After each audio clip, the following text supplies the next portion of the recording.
Calon Presiden usungan Partai Nasdem Anies Baswedan bertemu dengan para tokoh ulama di kantor DPW Nasdem Sumatera Utara.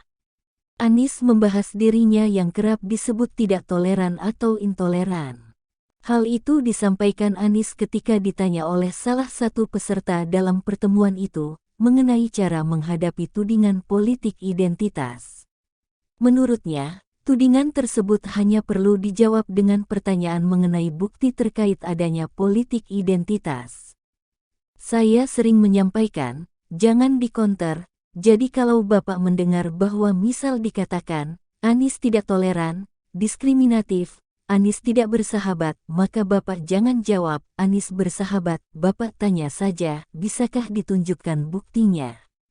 Karena kalau tidak bisa ditunjukkan buktinya, maka pernyataan itu batal demi akal sehat, kata Anies, Jumat tanggal 4 November tahun 2022.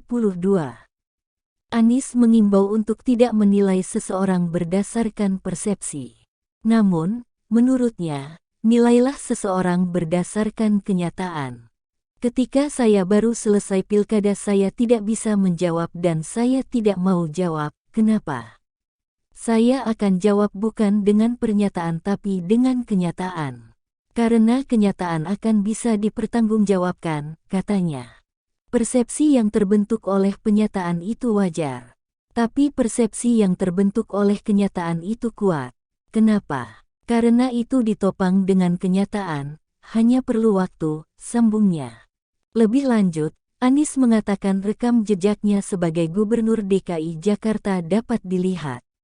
Menurutnya, jika persepsi intoleran tersebut harus memiliki bukti. Saya sudah bertugas 5 tahun. Saya sering kepada yang bertanya, Pak Anies intoleran. Tolong tunjukkan buktinya karena saya sudah bekerja di Jakarta 5 tahun. Apakah 5 tahun di Jakarta intoleran? Apakah 5 tahun di Jakarta diskriminatif? Apakah 5 tahun di Jakarta menimbulkan kebijakan yang tidak bersahabat kepada siapapun?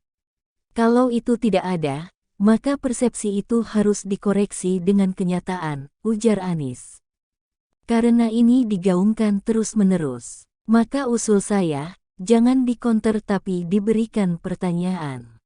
Kalau diberi pertanyaan yang harus berikan buktinya bukan Anda, tapi yang bicara. Saya tidak mau menceritakan, biar mereka ceritakan bukti-buktinya.